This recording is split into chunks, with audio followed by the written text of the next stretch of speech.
Welcome to the 12 Today After Show. Look at our director, Craig, bopping his head back there in the control room. He gives us a thumbs up. Don't you point at me. I'll come in there. I know where you work. Good morning, everybody. Thanks for tuning in. 7:30 on the dot. As always, I'm Paul Gerke alongside Vanessa Ramirez and James Quinones. We had a very heated discussion this morning about why men are staying single. While we set the stage, I want your guys' opinion. Do you think, first of all, that men are staying single? Yes. I definitely do. Just a hard yes? Yes. I mean, there's no, we'll get into it in a minute, but yeah, definitely, because we already talked about it, there's too many options out there, so men do not want to settle down. Not only that, like we were talking about earlier, it takes a lot of work to get a female, and they don't want to put in the work, you know? They don't want to do the dates, they don't want to do the texting. It's like, let me just hang out with my buddies instead, and then... Especially if it's easier. If it's easier to meet girls, and they don't have to put in the work like you said. Yeah. You know, they just go to the path of least resistance. Well, with the dating apps, right? There are so many options, and then it's so easy for a guy just to keep on moving. So they start a conversation with one girl, and then they swipe on another girl, and they're like, "Oh, she looks even better. So let me talk to her." And then they go to another one, and they're like, and they just keep ghosting these females, or they just keep moving on. It works the other way too, though. To handle, yes. But people are commodities on both sides. I agree with you on both sides. It's because of these dating apps. These dating apps are horrible. But how else would we meet people, right? Right. Let's. So the impetus for this discussion, real quick, is that there was a study conducted that say men are staying single longer in life because of their lack of social skills. And part of that plays to what Vanessa and Jimmy have been saying, that it's a dating app thing. Yep. Jimmy, you were around before dating apps were a thing. How has the game changed since you were in it? Back in the day, way back, I'm talking 2 years ago, The before times, you could meet a girl at a grocery store or at a coffee shop, you know? And it was easy. I got, you know, I was dating for a long time too, and if you said hi to a girl, and you know she didn't have a ring on her finger, and she said hi back, it goes from there. Do you do that? You do the ring look? Yeah, I'll always look for the rings. Always. I always forget what hand it's supposed to be on. Yeah, left. Oh, big time. For ladies, left. Guys, the right. Guys left as well. Guys left as well. Yeah. I'm learning so they something do that. today. But there were a couple times that I didn't go out with some girls, and later on they were single. I'm like, why are you wearing a ring on that finger? You know. Dominic right now saying he can't afford a ring. He took a date to a UFC fight and dinner, well over $250 he spent. That's why he's single, because he can't afford to keep whining and dining all the lovely ladies. Okay, well here's your tip with that though. So now with these dating apps, right, and you want to meet multiple people, you go for a meetup. And a meetup is just a drink or some ice cream, a coffee, something simple. You don't go all out on the first date until you know that you're actually interested in this person. We want you guys to hop in on the discussion. Just get in the comment section. We're reading them as they come in right now. Joni says, I don't even know what a date is anymore. She just wants to chill. And Jan says dating sites are frustrating. She doesn't want to deal with it. But the guys feel that way too. Brandon, I'm staying single because why pay for online dating and then get stuck paying for dates as well? I want to find someone. I'm going to let faith bring her to me. Okay. Because sometimes maybe you pursue a little hard, JQ. Yeah, I met my fiance in a bar, just a meat market. Classic. And it took forever, you know. All my friends were saying, you need to join a hiking club, or you should do this, or try online. And I met her in a bar. It was crazy. Yeah. Her friends dragged her in there. I was in there, and, you know.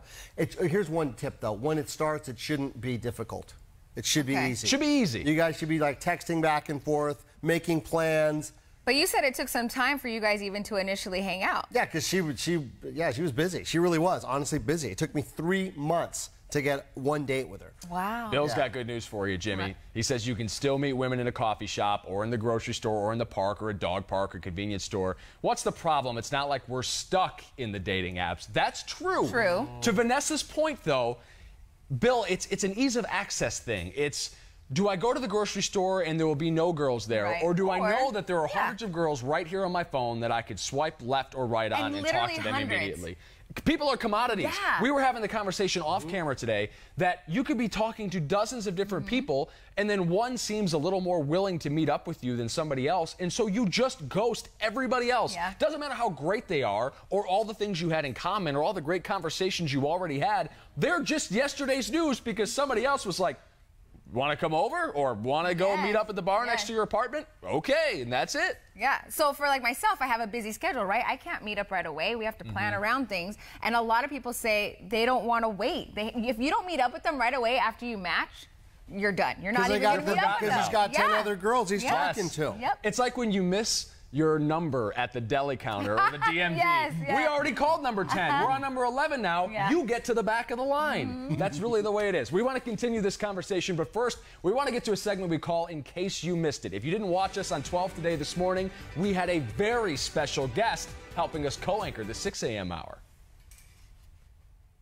Some really good throwback pictures of you that we're going to start showing right Yes. now. We wanted to show. Yeah, no. They are the best, Savannah, so we're really excited. Can you tell us a little bit just about your history in Arizona? I mean, when you come back home, what is like the place that you have to go to that you miss the most? Oh, look at that hair. Well, oh my gosh, yeah, see, I'm trying to not look. I'm not showing. Sorry, viewers, I apologize. It's early for this. To me, Arizona is a magical place. And I always say, it's my spiritual home. And I feel all my memories in the wind. And I love the sunsets and I love the mountains. I grew up in Tucson. My mom still lives there. She lives in the house I grew up in. My sister is still there. So, I mean, I got married there. To me, there's no place like home. And I had to almost move away to see what a special place it was and to have all this pride for what an unusual place it was. When I came out east, I thought it was so beautiful that there were green trees and like there was grass on the median on the highway. I was like, that is the most beautiful thing I've ever seen because I wasn't used to the green. But now I see how unique the desert is, how exciting, how the animals that are so different. I don't know. I love it. I'll always come home. Savannah Guthrie joining us live this morning on 12 Today. Thank you so much, Savannah. I know you're watching. Thank you so much for stopping by. She says she likes the animals. I was out golfing yesterday, and you lose a ball out in the wilderness somewhere, and you go and take a look for it because while golf balls are relatively inexpensive, you don't want to just give them away. Yeah, no. You find some wildlife out there. Ooh, what did you run into? Snakes? All sorts of things. Rabbits, squirrels, non-harmful animals, but there are snakes out there. I've seen foxes on golf courses. We've seen all the videos from Florida with gators. Listen, Savannah, the wildlife is not all it's cracked up to be sometimes. Sometimes it's better to just be indoors where it can't get to you. Javelinas. I have not, thankfully. I hear they're mean. And they will charge you. Yeah. They will. The first time I ran into one, I was fearless, and I thought I could kind of get close, get a closer look. It charged me, and I took off. Yeah. And luckily it stopped, and then I looked at it again, and it charged me a second time. So. Yeah. That's why I don't go camping. I can't handle bugs. Just bugs, in wildlife my tent, in general. I'm like, get out of my tent. If you're just joining us on the 12 Today After Show, we're talking about dating this morning. Why men stay single longer. And we've been asking you here in the comments section, what's the most you've ever spent on a date? We've had a couple people weigh in already, generally in the $50 to $100 range, although some have spent much more. Right. There's a reason we're asking you why dates are so expensive. We're going to share it with you right now in our freshly squeezed juice. All right. Looking for love in all the wrong places. That's what they say. I'm not too sure how that song goes, but that's lyrics to an old country song, and apparently something that comes at a hefty price, too. Match.com says single Americans spend, more than $1,600 a year on dating, with each date averaging more than $102. A real legit date? Yeah, that sounds right. Oh my gosh, the highest, no surprise, New York, with the average date coming in at just under $300. The cheapest, South Dakota, where the average date will set you back less than $40. And then here in Arizona, we're somewhere in the middle with the average cost at more than $106 per date. That is a lot of money. Did you not realize how much we were spending on you? Exactly. Okay, well, first of all, like I said, now that I'm older, when I was younger, the dates were like, going to dinner and restaurants. But now that I'm older, I don't have time to sit there at a restaurant for an hour and a half or 2 hours with someone. So now we do meetups, which are a lot cheaper, right? To go get ice cream, coffee, tea. That's going to cost you $20 or dessert. But these dates, $106. Does that sound right, Jimmy? Yo, easy, big time. I don't know. I don't do the coffee. Well, that's true. You always do. I do the coffee sometimes for those first dates, just to get to know each other. What was your first date with Kim? We did. We went on a hike, and then we got coffee afterwards. See?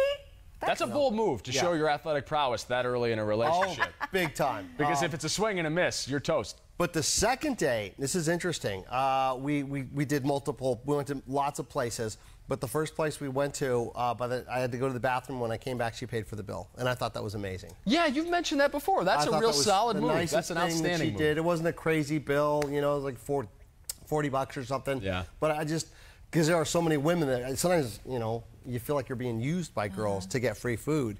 you know, and she paid it, and I'm like, oh my gosh, you really are just sweet, and plus we had an amazing conversation. Then I said, we're going for sushi, and we're going for, I wanted to take her out everywhere. Then you went all out after I went all out, and it's been nonstop since then. But I thought that was just a nice gesture on her part. I have a coworker at my other job, and he's single, but he's looking for a real relationship. Sure. But he said, yeah, that when he plans his dates, he's like, they really cost me, you know? He's like, I'm taking these girls to dinner. He's like, and then if it doesn't work out, it's like a waste of the dinner. And then he's like, and then I got to go find another girl that I'm interested in and take her out to dinner. So yeah, he's saying he's spending so much money. And you start back over. You want to make that good first impression, but it does set you back, especially if it's not somebody you end up seeing for any long period of time. When I was single way back in Boise, I worked there a couple markets ago before this job, I used to go out to the bars wearing a shirt and tie or something because I'd go right from work at night. And I had one girl come up to me one time, and she must have thought that I had money or something because she was like, I want to go horseback riding or like on a helicopter ride. And I laughed at her, and I was like, sweetheart, listen, I work in local TV. This isn't The Bachelor. I am not going to hop on a horse with you. I am not taking you in a helicopter. Like, that is a way for me to go broke. That is not happening. How about I buy you a drink right now or a cup of coffee tomorrow or something like that? Well, we have a whole bunch of viewers writing in, too. Groupon now has deals. You can go to Groupon and get a plane. Laverne says, 53 years of my life and still spending on dates. Yes. Oh, you don't have to use the dating apps either. Anton says he met his fiancée at work. Maybe not the most professional at first, but he says they became friends and then everything progressed. That's cool. That's really important, too, if you guys can hit it off as friends first. Samantha says the best things in life are free. You shouldn't have to worry about paying for the dates. Okay. Uh-huh. Hey, go ahead. I like this one. Ever seen that movie, The Bronx Tale, the door lock test? That's where it's at. So you know when they get in. But now you don't have that because the doors automatically open, so you can't tell if the girl is a good girl. She unlocks the door for you. Brandon's got a point here. This says everything about online dating in the age we live in. How about a home-cooked meal and Netflix and chill? That's, okay, so the Netflix and chill for the unindoctrined is when you just kind of come over and maybe one thing leads to another. You can figure it out.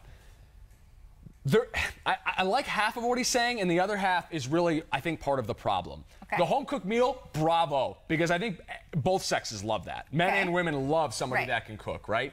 The Netflix and chill thing, I think, has part to do with the problem of online dating, because if you have a queue of people that you're talking to, and things are just kind of puttering along with everybody, and then somebody says they're down for the Netflix and chill, the easy, inexpensive date, someone's just going to come over and hang out, and if one thing leads to another, great, but even if it doesn't, that's just, it's immediate, it's easy, and then everybody else goes to the back of the line because it's just an immediate ease of access thing, and that's what happens when you turn people into commodities. That's true. And that's what online dating has done. But that's the hard part, because my girlfriends and I, when we talk, you know, because I have a handful of girlfriends that are single, and all of them are like, oh, as soon as he's like, why don't you come over and I'll make you dinner? Everybody's like, nope, nope, no way. General advice, don't. Don't. Especially for, okay, I could see that if you've been dating this person for a while and things are going well, so then he's like, come over, I'll make you dinner, and then we'll watch a movie. That's perfect. You have to get to that level But not your initial meetup or your first meeting. No, don't ever go to someone's house and have dinner and then they're and I know a lot of more. people that have done it, it's always never worked out. Brandon, I do get your point. He followed up. I absolutely get your point, Brandon. And listen, I have been that guy. Or let's just cook a meal and hang out because I really don't feel like going. Especially, I mean, everybody's working nowadays. Like, everyone has a busy schedule. Everybody has social obligations outside of the realm of dating. Sometimes you don't want to go out on some grandiose date and you just want to hang out and chill. Denise, my fiance, and I spend an average of $3,000 each for trips to Europe. Now, that's a fancy date. Wow. All right, guys. Let's get to the extra shot, which is coming up tomorrow and later this week on 12 Today. Vanessa, what do we have in store? All right, so 12 News is taking you everywhere from A to Z. This week is all about Flagstaff, Williams, and the Grand Canyon. Crystal Henderson takes us into the great outdoors, camping, and glamping. Ooh, I like glamping. Glamping is glamorous camping, which is something that Vanessa does because she doesn't like to hang out with bugs. No bugs. Jimmy, how are you on the camping front? You know what? One night. That's it. Yeah. That's all you get? Just give me one night, then I got to get back. Campfire. Yeah, I don't want to wreck too many nights' sleep. Now, if you had a pagoda like that, though, that's amazing. Different. Forget about sleeping in the elements. That is pretty amazing. I could do that. There's a restroom around, then I think it's okay. So I did have a supai, and it was 3 nights. but they had a restroom nearby. So that I can do camping in a tent as long as there's a restroom that I can use. We saw Crystal climbing mountains today, so my guess is that the camping is a lot easier than what she did in her last assignment for the Everywhere A to Z. All right, JQ, we also have another special guest coming into the studio tomorrow, kind of, through the beauty of satellite television. Who else is coming in later this week? Yeah, we're bringing in the heavy hitters this week on 12 Today. Earlier, we had Savannah Guthrie. Yeah. Next on the list, we have Captain Coyote Shane Doan. The Donor is in the studio during his 6 a.m. show. And who knows, he might even play a little bit of bubble hockey. Oh, I'd like to see that. I'm down to take on Shane Doan. So we're hoping Wednesday for Shane Doan. I'm not sure if we clarified there in the copy. But Shane Doan is one of those guys that if you're a hockey fan and you're a Coyotes fan, you love him. He's an icon out here, Mr. Coyote. If you root for a team that had to play against Shane Doan, you despise Shane Doan and everything that he stands for as a hockey player. Really? The Red Wings had some heated series. I'm a Red Wings fan from Michigan originally. They had some heated series with the Coyotes when Shane Doan was in his prime. And I remember watching as a kid. That freaking guy. Like, really? I just could not stand him. Was it because he was good or was he confrontational Both. as well? That's it. That's the secret recipe. So my favorite player of all time is Brendan Shanahan. He played for the Red Wings during their Stanley Cup runs in the late 90s and the early 2000s. He was one of those guys that could light the lamp, but he was also a rough customer, and he was great at agitating the opposition. He played a very dirty-ish, gritty game, and he could score. And that's exactly the same thing with Shane Doan, which is you love him or you hate him. I'm going to have to grow to love him this Wednesday on 12 Today. Oh, that's You're going to love him. Everybody loves him here. All right, a little final word from the viewers here before we get out of the show. Denise, it is the new age, shared expenses now, but the best dates are snuggling in a blanket together in a very cold room. But he's got to earn it. Yeah, he's got to earn it. Like, don't just snuggle right away. Don't just go snuggling. You go too soon, you'll lose it. You got to set your price. And I don't think it's a bad thing that women pay on dates, but after the first date? Yeah. What about the second date? Second date, you splitting? I would say the first couple dates, in my opinion, I think the fella should pay. But then after that, if things are going well and you guys have a great connection and you actually see a future with this person, then I think it's totally okay for the female to pick up the tab and be like, hey, let's go to dinner or let me buy you ice cream. And sometimes, if it's a less expensive, it's a wonderful gesture. Right. We meet for coffee. She says, I got your coffee. Yeah. That's really a nice thing to do. Just shows you're not a gold digger. You're not out to try to use the guy. I agree. So that's a good way to go. All right, guys, that'll do it for the 12 Today After Show on this Monday. Thank you for starting your work week with us. We hope we'll see you tomorrow morning on 12 Today. We're trying out a new feature, Day 2 with Text Team 12. Hit us up at 602-444-1212. We'll have a bunch of hot topics to talk about tomorrow morning. Can't wait to start your day the right way on 12 Today.